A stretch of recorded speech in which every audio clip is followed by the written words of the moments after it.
can do something. So welcome to class. Today's class, our fabric studies class is about dyeing. Dyeing. I told you we are going to do everything theory. After that, then we move into the practicals. So today we are going to learn about dyeing. So what do you know about dyeing? Or when you hear dyeing, what comes into your mind? And please be audible because we need the voice here. Yeah. Yes. We want to hear you. Dyeing is is a process of adding color to materials and fabric or anything that can result dye. Dyes. Okay. So a process of adding color to materials or fabric. But I made mention of the difference of material and fabric to you, and you know, or it's not you. Fabric is the fabric we use to sew, the cloth. But material can be anything that you need to aid you in finishing a work. So if we are um, dyeing, for example, and I say bring your fabric, it means only one thing. It means the cloth you are going to use to dye. However, if I say bring the materials for dyeing, you will bring your dye, your caustic soda, hydro, gloves, anything that will aid for us to do the whole process. Do you get it? That is what, or the difference between materials and fabric. So let's look into what I also have here for dye. So textile coloration. Textile coloration. I think in our first lesson I mentioned um, or I explained what textile is. Did I? I did. What did I say?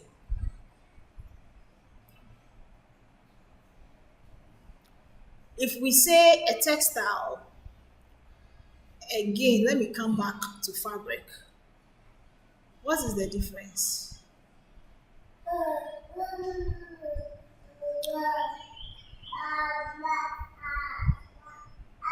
A fabric is fabric, like we just explained.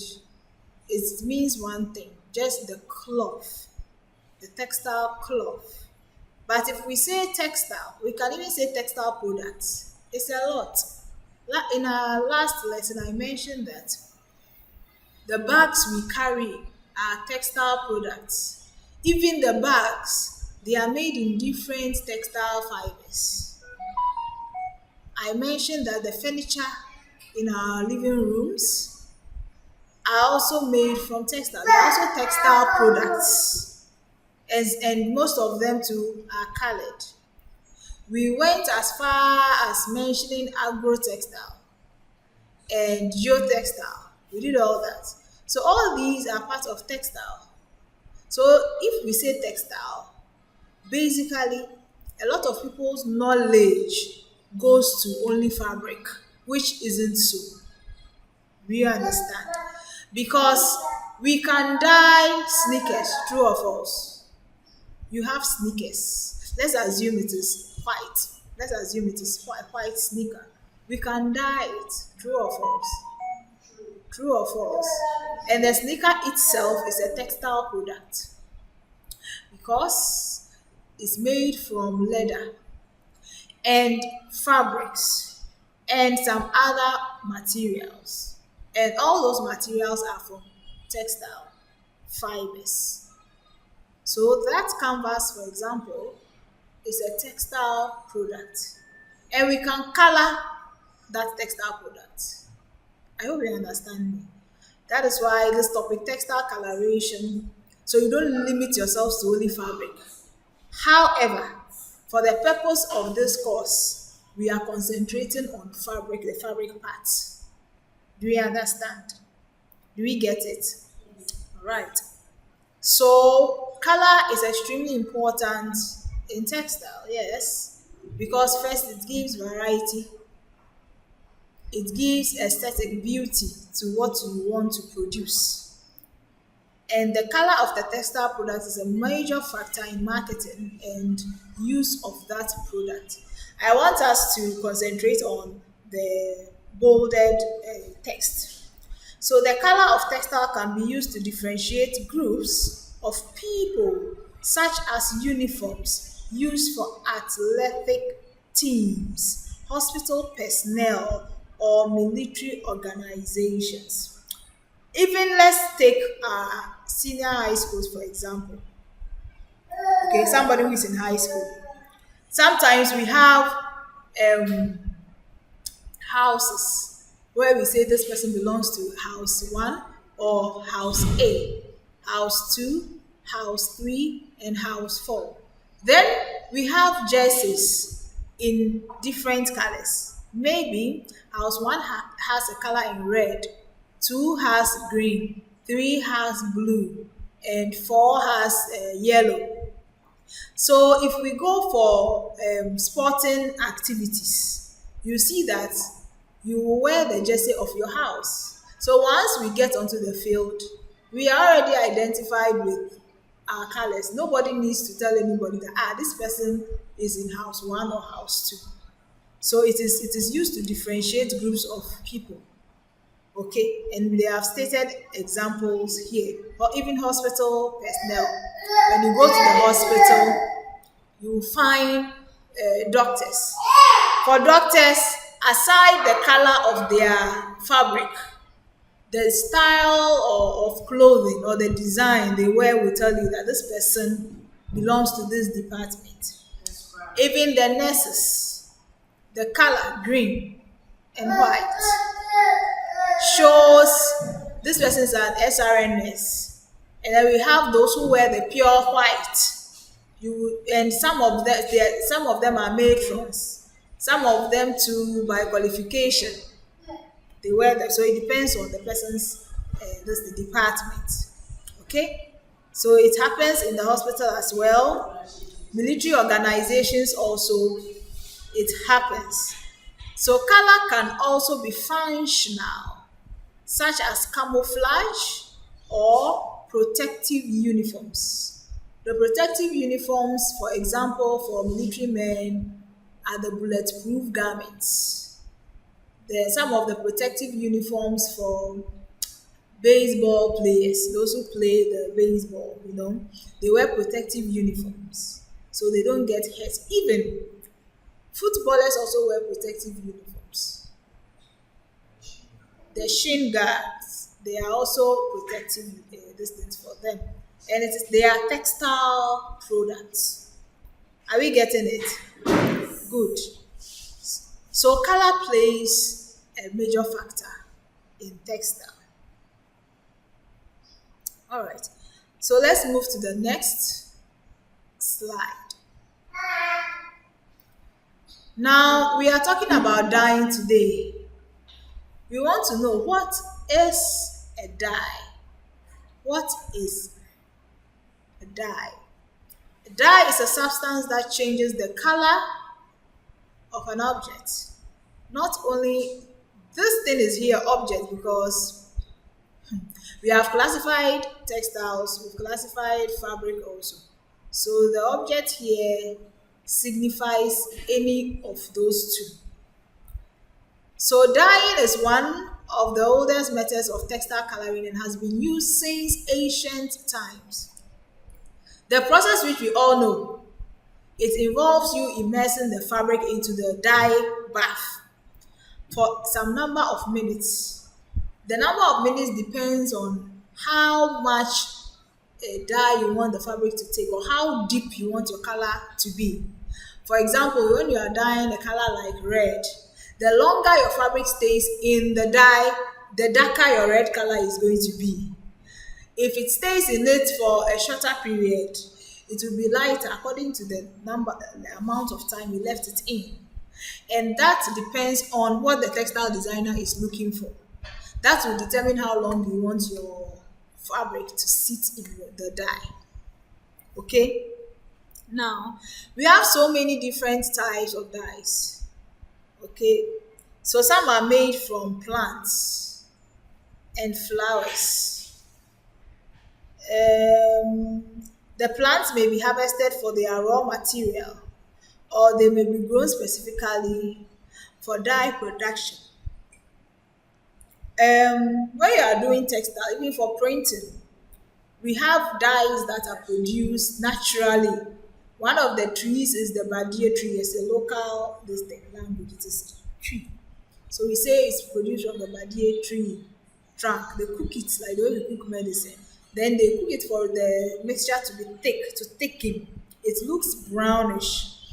Then you use it with your block, dip it inside and use it to print on fabrics. It also takes, or you dye it, the normal dyeing process or method. Yeah. So we have the natural dyes as well. However, aside these natural ones, we also have different types of dyes that are used for different types of fabrics. If we, I say go and buy a dye for us to dye a fabric like cotton, you can't just go and buy any dye because some of the dyes work better with silk, others with polyester, others with viscose, others with cotton. So we need to know which fabric we are going to work with and which particular dye to purchase. Are we okay? We don't just purchase any dye at all. So what is dyeing, which you have explained already? So it is the application of color to textile material with some degree of fastness or permanence. Permanence, which means that we do not want your color to run out when washed. Once you finish your dyeing process, you go through certain post treatment. The post treatment is you finished the whole dyeing process. Now, there are certain treatments you are supposed to give your fabric so that, assuming the fabric was bought by somebody and used for another product, such as stitching a dress or a bag or something else, the color, when the person washes, the color isn't going to run out. So with dyeing, some of the post treatments is washing with soap. What does it do? The dyes that have not fully penetrated into the yarns that are like still hanging on the surface will naturally come off once you introduce it to water and soap. It will naturally come off. And once, so you see, when you dye, you are supposed to wash and rinse your fabric until the water is clear. That is when you are sure that every excess is out. And then you realize that your design or your motifs or your cloth is clearer and the designs have popped out nicely. After it dries, you iron. First of all, to remove the creases in the fabric. What people call wrinkles, not wrinkle. Creases, folds, little pleats and folds from the fabric. And at the same time, it helps to fix the dye permanently or color permanently to the fabric, onto the fabric. Okay, so this description I have given is, let me say, manpower. When we are dyeing ourselves, not really using any machine to dye. Okay, we are using our own manpower to do that. That is what happens. So, when these colors have a natural affinity and permanence on textile, they are referred to as dyes. So, until the dye has these abilities, we can't say that is a dye. If I dye and then I wash and it becomes white again, what is that? That is not a dye. Do we get it? Any questions here? Any questions here? So I mentioned something, so let me continue so you understand better. However, what works on cotton, the type of dye that works on cotton will not work on polyester, nylon, acrylic, wool, and many others. So because the basic structure of cotton is cellulose. The dyes which work on cotton will also work on other cellulose-based fibers, which means those fibers are also from plants. If we say natural fibers, note that we have plant fibers, then we have animal fibers. However, the dyes that will work on cotton, which is a plant fiber, will equally work on any fiber that is a plant-based fiber. I hope you understand. That is what we mean over here. So the examples are linen, rami, rayon, and eocell. Eocell is something you are just probably you are just hearing it for the first time. So, but like I said, this course is not based on going into details with fibers. It's based on decorating the fabrics with dyeing methods. So let's go on. What are dyes used for? If I had asked this question, somebody would just say, it is for dyeing cloth. That is it. That is the whole answer, right? It's true. It's for coloring cloth. I won't even say textile products. I will just say cloth. Like I said, anybody that hears dyes only thinks about cloth. Meanwhile, you can dye anything dyeable, any textile product dyeable. You get it? So dyes are used to make textile more durable and also gives textile a unique and beautiful pattern. You can pick any textile product and through dyeing you change the look, the value of or the aesthetic quality of that textile product. If we pick a fabric, for example, it means that we are going to introduce certain designs or patterns on the fabric. It means we are adding value to the fabric also. We are decorating it. Like I mentioned, we can also dye a canvas. Not only can I'm just using it, citing that as an example. Your footwear, there are certain footwear depending on the textile it is made from or the textile fiber it is made from. You can dye those ones. You can dye your cape and hats. You can dye them also in different ways. So dyeing can be done with different methods such as boiling, steeping, soaking, or even just rubbing on the fabric with a cloth or brush. So you can lay your fabric on the table, get your brushes, dip your brushes into the dye.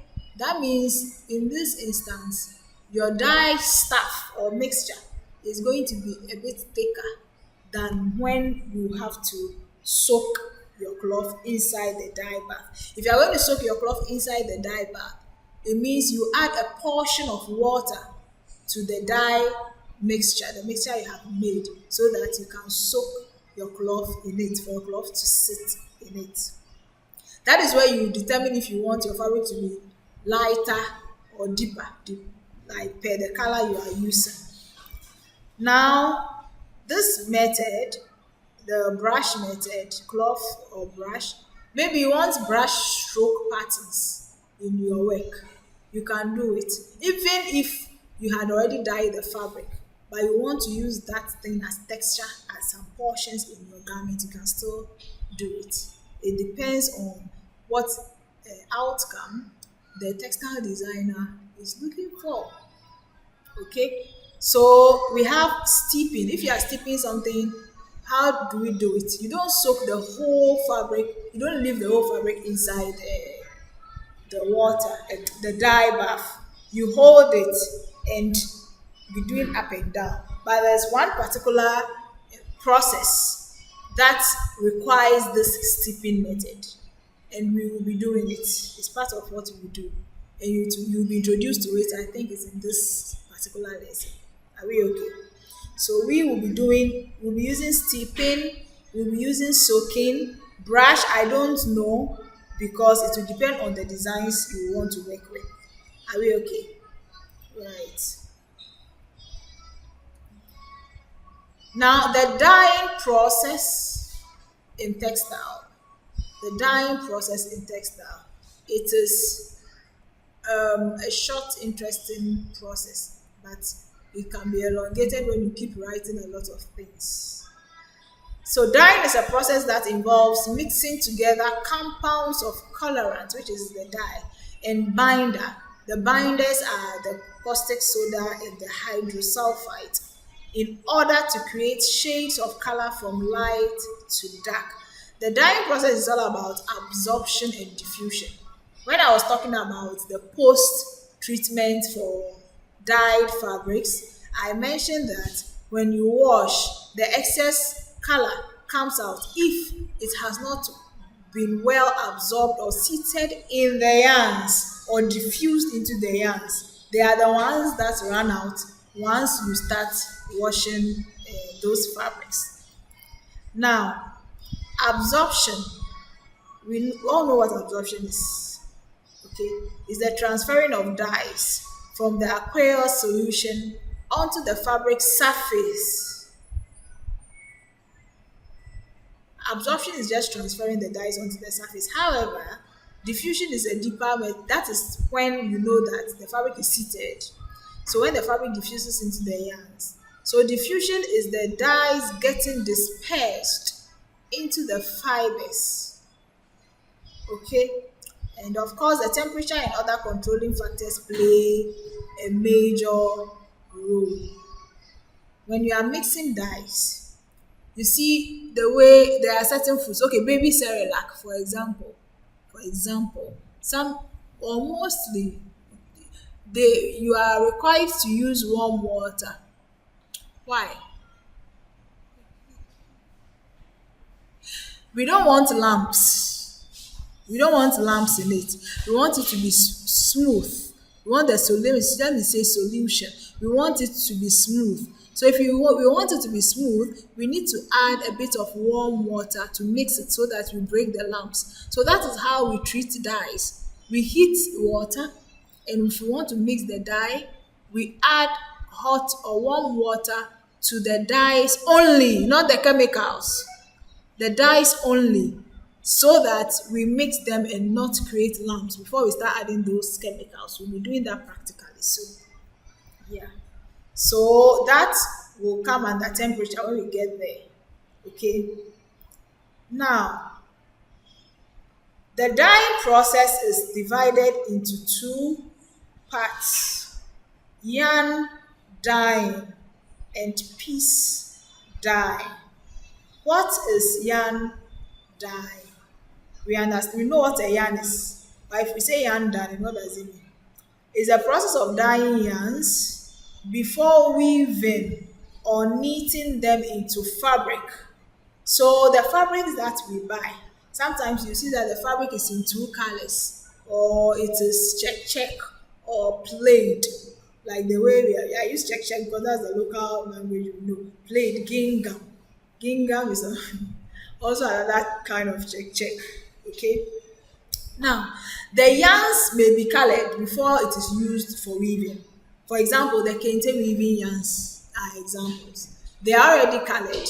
So if you want to use red, you buy red. And if you want to use yellow to crisscross, you get yellow and weave, and then the yellow will be crossing as the weft yarn. So this is dyeing of the yarn itself before use for weaving. Please note that the weaving here is not talking only about kente weaving or weaving on the loom. Okay, it talks about how the fabric is constructed even with industrial machines. Do we get it? Yes. Then we have piece dyeing.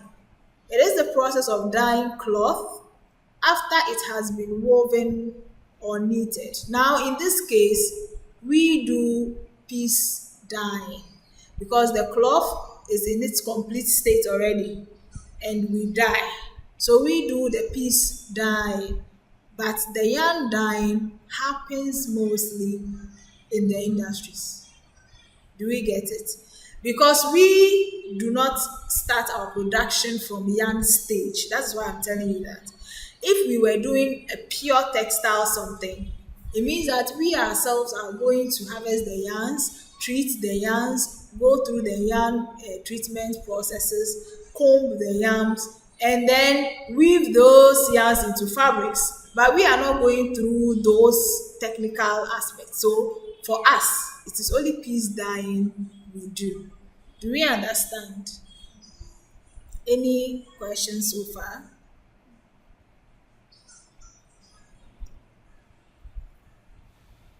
Should we continue? Okay. So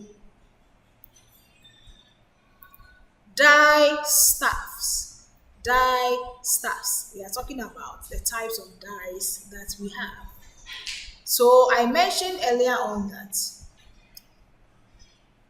every fiber or fabric has the type of dye that works for it. For example, if we are working with a cotton fabric, we need to buy the appropriate dye that cotton fabric absorbs perfectly. So we have the natural dyes, which we know comes from plants. They come from natural sources as plants, minerals. We know minerals, not Fanta in Coke or Pepsi, 7 Up, ginger ale, my favorite drink. Yeah, I like it so much. Not those minerals, but minerals from the natural minerals from the soil and insects. Now you are shocked. Yes.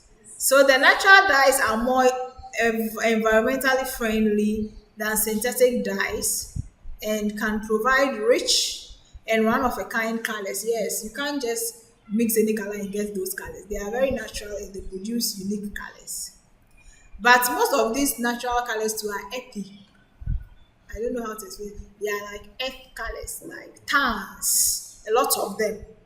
A lot of them. They are in tans, like what we have on this plywood here. The shades of browns, most of them come in that kind of color.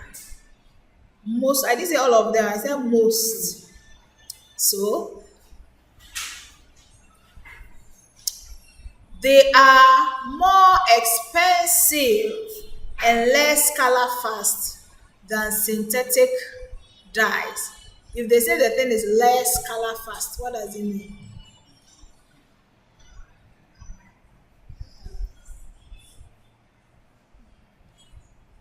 They say it is less color fast.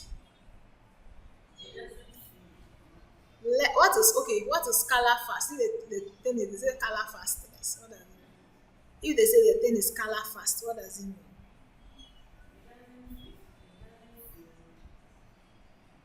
Are you sure? Less, so they are less color fast.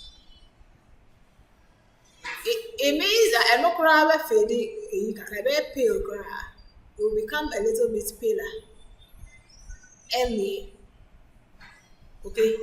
When introduced to washing and those things, it becomes less color fast. Mm. Then we have acid dyes. We have acid dyes. They are water soluble dyes that are commonly used to color protein fibers, such as wool, silk, and nylon. These are also natural fibers, but they are protein because they come from an animal base, and they come from an animal base. So they make use of acid dyes. Acid dyes works best on them. It's able to deplete, absorb, and diffuse the dyes into its fibers. So if you are ever going to dye wool, do not go and buy a dye which works well with cotton. Cotton is also natural, but it is plant based, not animal based. Do we get it? Mary, should we continue?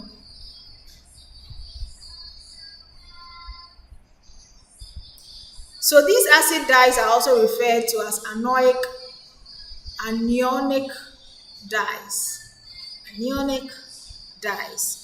They have the ability to produce vivid, vibrant colors and are often less expensive than other forms of dyes.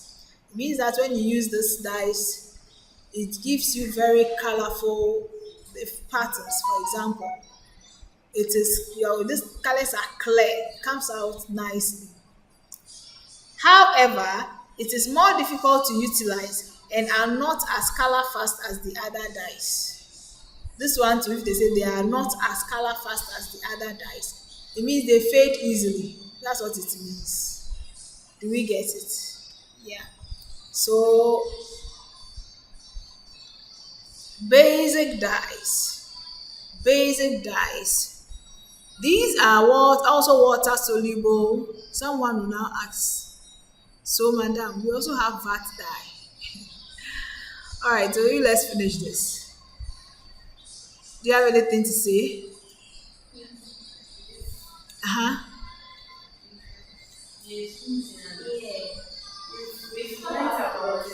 Okay.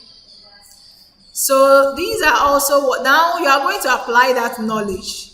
That is why the content is making you go over certain things before the application method. So these are also water soluble and are commonly used to color cellulose fabrics such as cotton and linen. If we say water soluble, what does it mean? If we say the thing is water soluble, what does it mean? You can easily mix them with water. Okay, yes. So another name for them is cationic dyes. Another name for the basic dyes is cationic dyes. They have the ability to produce vivid, vibrant colors and are often less expensive than other forms of dyes. They are, however, more difficult to utilize and are not as color fast as other dyes, just like the what dye did we speak about before this? The previous dye, acid dyes, they behave just like the acid dyes also do. Now let's look at the dispersed dyes. These are insoluble in water and are commonly used to color synthetic fabrics like polyester, nylon, and acrylic. They create beautiful colors and are relatively simple to operate.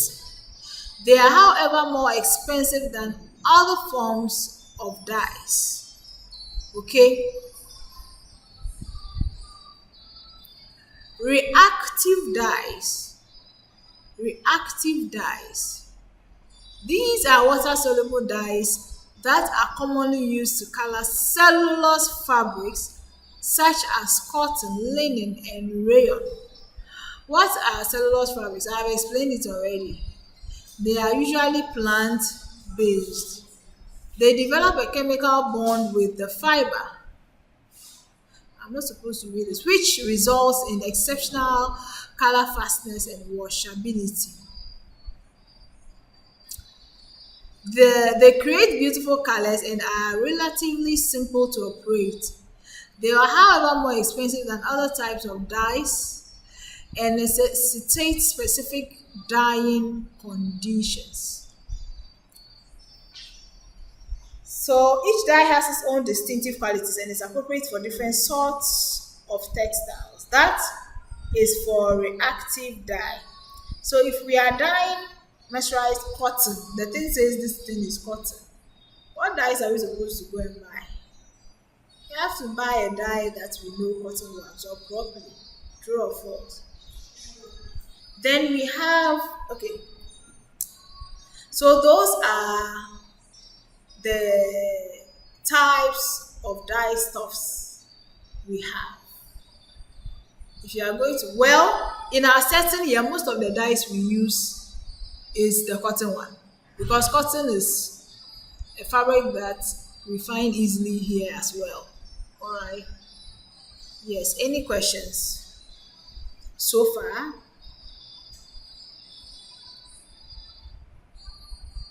Any questions so far?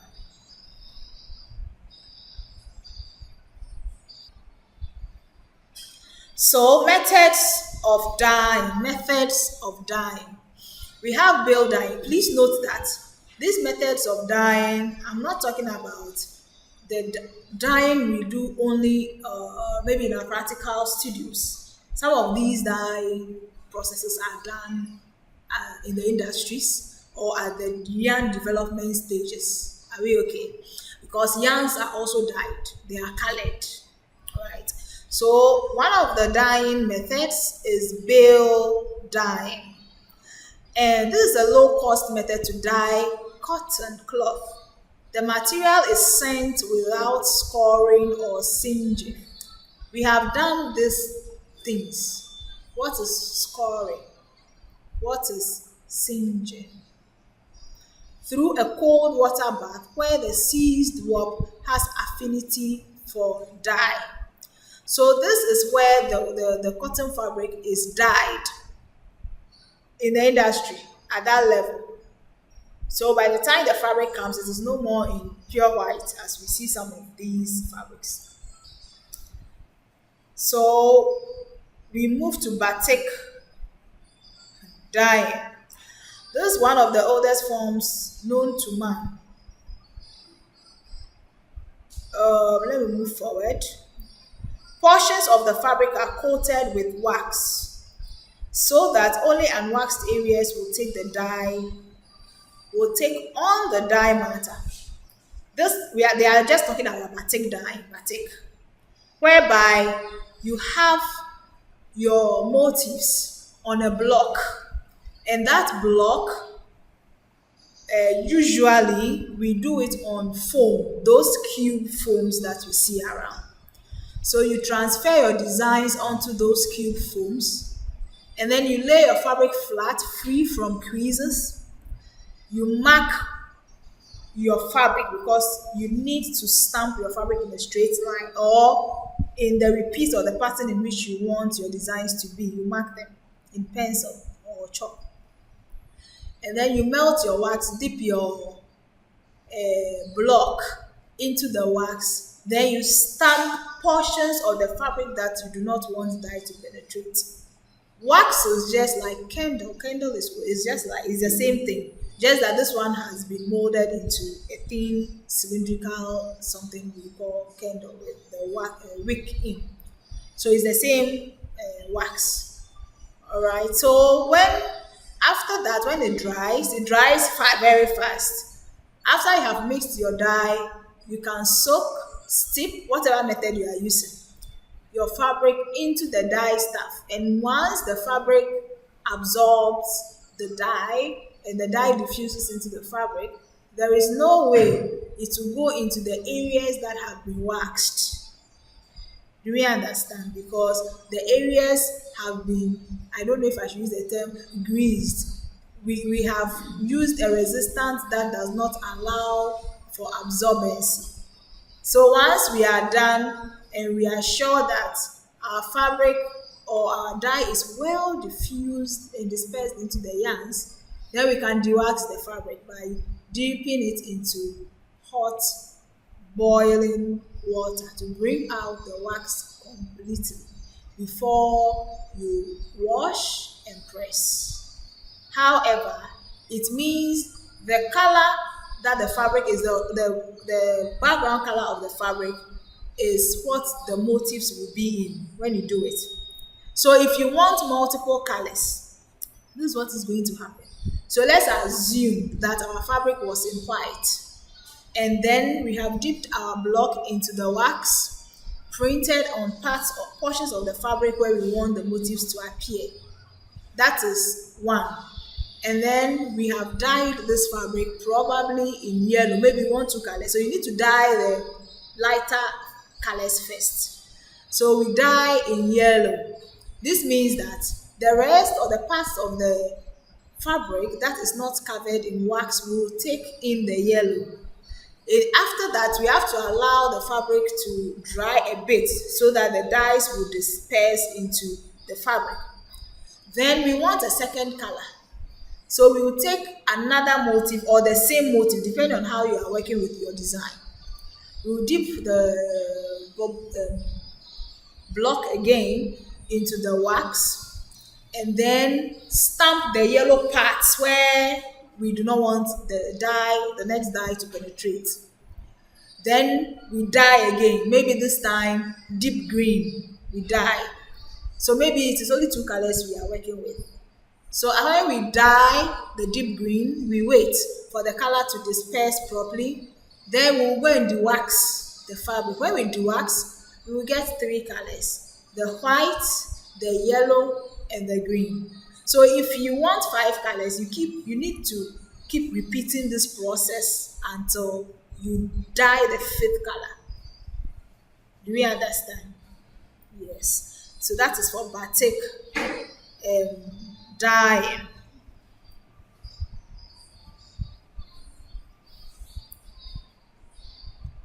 Then we have the beam dyeing. Beam dyeing.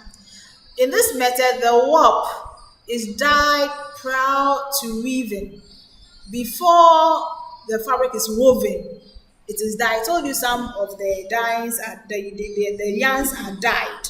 Just like we have the ones we've been using to weave fabrics like kente, the Ghanaian kente cloth.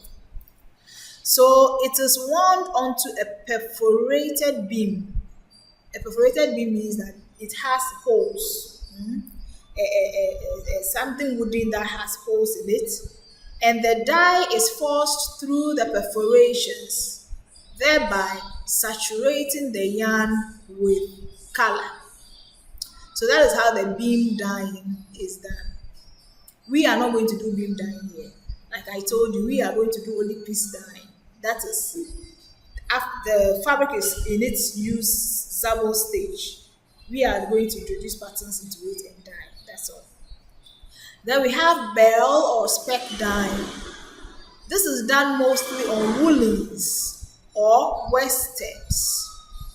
Colored specks and blemishes are covered by the use of special colored links. This is inks, which come in many colors and shades. It is a hand, okay, this is a hand operated skill.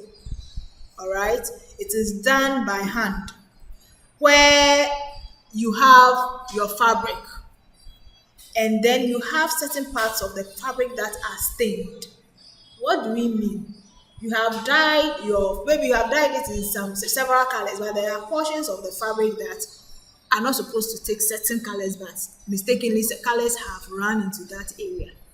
So you can do this speck dyeing for those areas, but it is done on mostly woolen fabrics, not cotton or any other. It normally works for these woolen fabrics. So that is why we have here where blemishes are covered by the use of special colored inks. Blemishes can be maybe that area has faded a bit. Do we get it? Or it has been stained with something. So you can use this speck dyeing process to hide those blemishes. It's just like you have stitched a garment. And after stitching the garment, your final stage, you were ironing. And then a portion of the garment mistakenly gets bent. Let's assume it is a lady's clothing. Yeah, so let's also assume, that's why I'm bringing a lot of assumptions, that it is not for the runway. If it is for the runway, you have already done your basic designs throughout. So it is showing on your illustration that this is what you want to do. That is why I'm using assuming. So let's just assume you are making a dress for yourself and you finish everything and such a thing happens to your dress. What will you do? In cases where you know that you can't even buy a new material to start stitching that whole area all over again, what will you do? You'll be thinking of ways that you can hide that blemish or that fault, but at the end of the day, it looks decorative as if you intentionally decorated it. What are you going to do? You can use so many methods, like embellishment, depending on how the thing has gotten bent. Maybe you would fuse another fabric under the fabric and use beading in a decorative way to cover it So you create the idea that, oh, it was intention, it was part of the design, kind of thing. So you can hide those mistakes or blemishes. It's the same thing they are talking about here when it comes to the yarns or the fabrics. Are we okay? Then we have chain dye. This is used when yarns and cloth are low in tensile strength. You remember in our previous lesson, we mentioned that we do tensile strength test on the yarns. So over here, chain dyeing is done on yarns that have low tensile strength. Tensile strength means, for example, if I take a sewing thread and I stretch, how much can the thread stand tension before breaking? That is how to test tensile strength normally. But in the industry, they put a weight on it to stretch it, and it will determine how strong, how the fabric, the yarn breaks will determine how strong and how long it even takes. Is it able to even retain its shape after the tension is lifted, or does it stretch and extend? All these things they consider it. So it is that chain dyeing is done for all those yarns or fabrics that have low tensile strength. Okay, so several cuts or pieces of cloth are tacked end to end to run through in a continuous chain in the dye color. This method affords high production. Okay, so chain dyeing is done for those ones. And then we have cross dye. Cross dye is a popular method in which varied colors effects are obtained in the one dye bath for a cloth which contains fibers with varying affinities for the dye used. If we say fibers with varying affinity, we have a lot of fibers. Meanwhile, some fibers can absorb more than others, like cotton and wool. They can absorb water readily than a fiber like polyester or a fabric. Let me use fabric for example, than a fabric like polyester. So, for example, a blue dye stuff. It means your dye stuff is blue. You want to dye something, the color is blue. Might give nylon silks a dark blue shade. Nylon silks a light blue shade, and have no affinity for polyester area and scratched or white. What they mean is that I may have 5 fibers or fabrics, different types of fibers, and I'll use one type of dyeing. They are doing cross dyeing, so I'll use one dye bath, dye these fabrics. But at the end of the day, because we have some of these fabrics that absorb more than others, they have used nylon to set example. But if we use cotton and other fibers, for example, cotton may absorb more of the color. So if it is red, cotton will get us a deeper red. Nylon will not give us a deeper red because it does not have affinity for the dye. It will absorb, but it's not as absorbent as cotton is. Do you get it?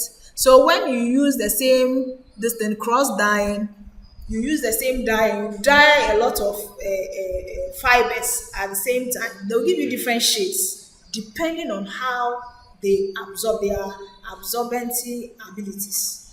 Do we understand? That is cross dye. Now, jig dye. This is done in a jig. Kier, vat, beck, or vessel in an open formation of the goods.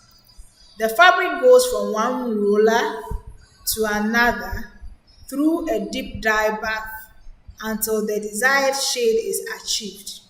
This one looks like steeping, which we can do manually, whereby you have the dye bath and then you'll be dipping the fabric into the dye bar. But this one, something you don't do it with your hands. Something does it for you. I mean, with the jig dye. So they dip the fabric into it, raise it, dip it, and you'll be observing to see the if the shade you want is exactly what you are getting. If it is lighter, you will keep dipping until you get the intensity you want, the color intensity you want. Okay, that is for the jig dye. That's why they say it is done in a vessel, like in a container. All right. Then we have piece dye, which we have already explained. That the fabrics are dyed in their final stages, like the usable stage. That is for the piece dye. Then we have two. Let me see, two more slides. Then we'll end this lesson. Then we have random dye, coloring only certain designated portions of the yarn. There are three ways of doing this type of coloring. Skins may be tightly dyed in two or more places and dyed at one side of the dye with one color and at the other side with another color, which means we have a yarn. Let's use a sewing thread for example, okay? So maybe we have arranged a number of sewing threads straight like this, and we want to dye. We are going to dye both ends. Maybe from the end to the inside 5 centimeters or 1 inch, the other side to 1 inch. So we will dip this one 1 inch into the dye. When we finish, we dip the other side also 1 inch into the dye. Maybe same color, red. That's all. We don't dye the center. Do you get it? And we've been seeing fabrics like that. Yes, that is random dyeing.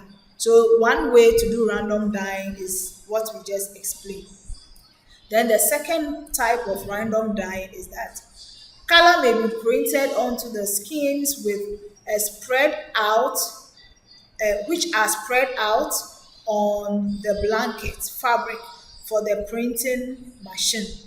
So with this, the fabric is spread out, is done digitally. So the colors are transferred. There's a video, I'll show you a video, but not today. I have a video of this thing that is playing in my previous lesson. So I'll be showing you a video, then you understand this part of the dyeing properly. So the fabric is spread out, and then the machine does the dyeing on the fabric. Okay, I'll show you a video of that. Then we have cones or packages of yarn on hollow spindles. You know what cones are? You know what cone is? Okay. Sewing thread. You see the thing inside. That is what they are calling a cone. So that's why they said, or packages of yarn. The way they have packaged the sewing thread, for example, it is also a yarn like that. On hollow spindles. Those hollow spindles are like, you see when you are sewing, the, how do you call it, the one that holds the sewing threads, we have spool, yes. So we have spindles like that they put those cones on that have the yarns. So they may be arranged to form channels through which the yarn, by means of air operated punch and the dye staff, are drawn through these holes by suction. Suction, like if you are sucking something out of something. Maybe you have fetched water into a cup and then you use a syringe, and then you pull the water inside. It's like you sanction it. That's how it moves. So the yarn in the immediate area of the punch absorbs the dye, and the random effects are thereby attained. This means that there are portions of the yarn that will absorb a lot of dye, and there are other portions that will not absorb a lot of it. So assuming we dye with red using this type of method, the yarn will come out in deep red, light red, whatever red, something looking pinkish in the shades like that. That is how this comb or package yarn is done or will look like. So, but they are all under random dye. Okay, these ones we cannot do them here because they are industrial methods. The best thing is if we get videos, then we watch and see how these things are done. So there will be a time for that. Then we have raw stock dye. Don't be afraid of these things. It's just to give you an idea that aside the dyeing we have been doing, there are so many dyes that happens. So dyeing of fiber stock precedes spinning of the yarn. It means that they dye the fiber before spinning it. When you spin the yarn, it means you are making it into something like a thread. You are going to twist it. When it is spinning, it's going to be twisted. It means you are preparing the yarn for the finishing stage, almost the finishing stage. So in this case, the fiber had already been dyed before that thing spinning is happening. So dyeing follows the decreasing of the wool fibers and drying of the stock. So this one they are referring to wool fibers. But you see wool, because it is hair, it has oil. Okay, so they have to degrease it. If you don't degrease that, how will your fiber absorb the dye? Do you understand? The water cannot absorb where there's oil. So you need to degrease the wool or the fiber before doing such a thing and drying of the stock. Isa is trying to say. Then we have solution dye. Solution dye. This is also called dope dyeing or span dyeing. So the pigment color is bounded in the solution and is picked up as the filaments are being formed in liquid. This one, they already have the solution, the dye solution, and the yarn, in processing of the yarn, they are passing through. It's like they are sleeping in the water, and they are still constructing the yarns. So whilst the process is going on, the yarns are being dyed like that. It's like the way we have a place where you manufacture something. When this thing moves from stage 1, it is moving to stage 2. So the yarns are in solution, which is a dye stuff. So once the yarns will be picked up, the machine will be picking the yarns like that, and it will be going through, or let me say the filaments. What are filaments? Filaments are very long. They are the long yarns that are very long. Okay, they are the filament. They are the ones that they actually process into the fabrics. Okay, yeah. So they are being formed inside the liquor. They form those ones inside the liquor. So cellulose and non-cellulosic fibers are dyed to perfection by this method. The colors are bright, clear, clean, and fast.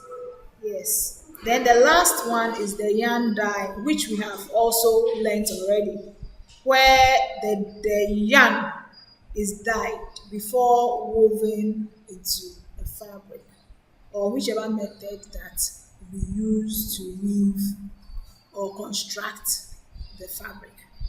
So these are the dyeing methods that we have, but I have already told you the ones that we will be restricted to for the purpose of this course. Any questions? If you have any questions, also since you are here, you can also go and comment, put your questions there. I'll come and answer you. So thanks for the lesson.